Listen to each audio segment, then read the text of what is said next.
Related मैं बात करता हूँ। किडनी स्टोन्स को हम रीनल भी कहते हैं या किडनी स्टोन फॉर्मेशन प्रोसेस को जो है वो हम नेफ्रोलिथियासिस भी कहते हैं। किडनी स्टोन्स बेसिकली क्या होता है कि यूरिन में हमारे जो हैं जो मिनरल्स मौजूद होते हैं, जो कैल्शियम ऑक्सलेट होते हैं या कैल्शियम फॉस्फेट होता है, उनकी फेट जो है चेंज हो जाती है। अगर उन्होंने किसी और जगह पे जाके अपना काम करना है तो वो प्रॉपरली काम नहीं कर पाते। अब काजेज इसकी क्या हो सकती हैं किडनी स्टोन्स की? काजेज हमारे पास जो हैं इडियोपैथिक काजेज है। इडियोपैथिक का मतलब कि हमारे पास अननोन काजेज इसकी हैं, या फिर ये पीएच पे भी डिपेंड कर सकता है। पीएच यानी अल्कलाइन पीएच में कुछ हमारे पास स्टोन्स बनते हैं, और अगर एसिडिक पीएच है तो उसमें कुछ स्टोन्स बनते हैं। हमारे पास 5 किस्म के किडनी स्टोन्स होते हैं, जिसमें हमारे पास सबसे पहले कैल्शियम ऑक्सलेट स्टोन्स आते हैं। कैल्शियम ऑक्सलेट जो है ये 80% ऑफ द स्टोन्स फॉर्मेशन जो होती है वो कैल्शियम ऑक्सलेट होते हैं। ये किस तरह होते हैं कि जब हमारे यूरिन में सुपर कैल्शियम और ऑक्सलेट की, तो तब कैल्शियम ऑक्सलेट स्टोन फॉर्मेशन होती है। और ये स्टोन जो है, जैसे मैंने अभी बताया, पीएच पे भी डिपेंड करता है। तो ये अल्कलाइन पीएच में जो है वो कैल्शियम ऑक्सलेट बनते हैं। तो हमें क्या करना चाहिए? हमें ऐसी फूड्स को अवॉइड करना चाहिए जिसके अंदर ऑक्सलेट्स मौजूद हों। बियर को अवॉइड करें, वीट को अवॉइड करें, स्पिनच, इन चीज़ों को हम जो हैं वो अवॉइड करें।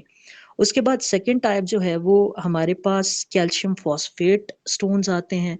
ये 5 टू 10% ऑफ किडनी स्टोन्स होते हैं, और इनमें क्या होता है, जब सुपर सैचुरेशन यूरिन में हमारे पास जो है कैल्शियम फॉस्फेट की सुपर सैचुरेशन होती है, तब इनकी फॉर्मेशन होती है, और ये भी अल्कलाइन पीएच में बनते हैं।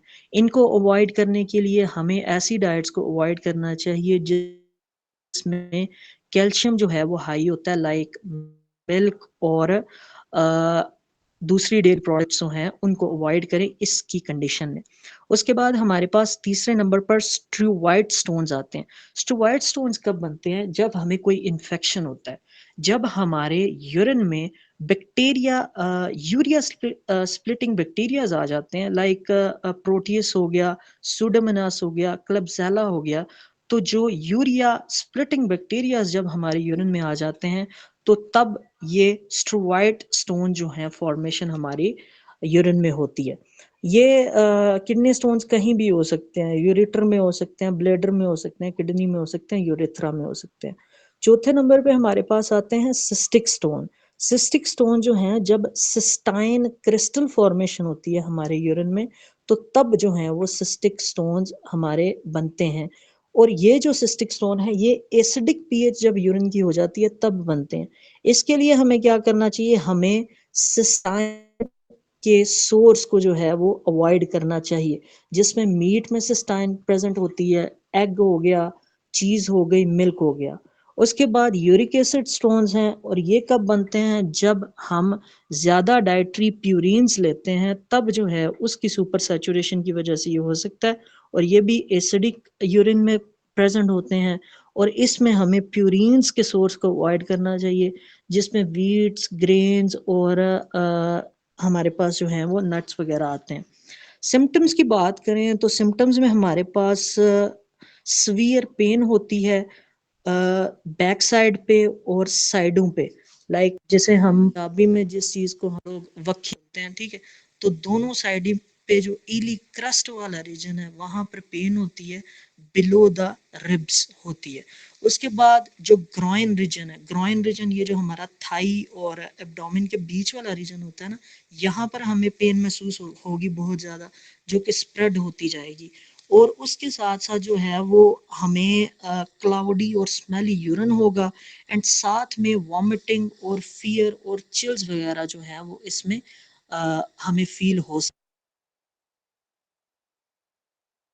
ये तो हमने बात कर ली सिम्टम्स की। और इसके बाद अगर हम डायग्नोसिस की बात करें तो डायग्नोसिस में हम सीबीसी कंप्लीट ब्लड काउंट कर सकते हैं, यूरिन एनालिसिस कर सकते हैं। यूरिन एनालिसिस में अगर हमें बैक्टीरिया यूरिया स्प्लिटिंग बैक्टीरियाज मिले, या हमें पस वगैरह मिले, या यूरिन का कलर चेंज मिले, तो उससे भी हम इंडिकेट कर सकते हैं कि किडनी स्टोन्स हैं, या हम सिस्टोस्कोपी कर सकते हैं, हम पेल्विक रीजन का एक्स-रे कर सकते हैं, हम सीटी स्कैन, एमआरआई कर सकते हैं, या फिर हम आईवी यूरोग्राम भी कर सकते हैं इसको डायग्नोज करने के लिए। मैनेजमेंट में बात करें तो मैनेजमेंट में मेडिकल मैनेजमेंट में हम एनाल्जेसिक दे सकते हैं, स्पैज़मेटिक्स दे सकते हैं, या उसके बाद हम एनसेड्स दे सकते हैं, और साथ में पेशेंट को जो है वो रेस्ट रिकमेंड करेंगे। और जैसे कि ये बैक्टीरिया की वजह से हो सकती है, तो लाइक जैसे मैंने बताया यूरिया स्प्लिटिंग बैक्टीरिया, तो उसमें हम इसमें जो है वो एंटीबायोटिक्स भी दे सकते हैं।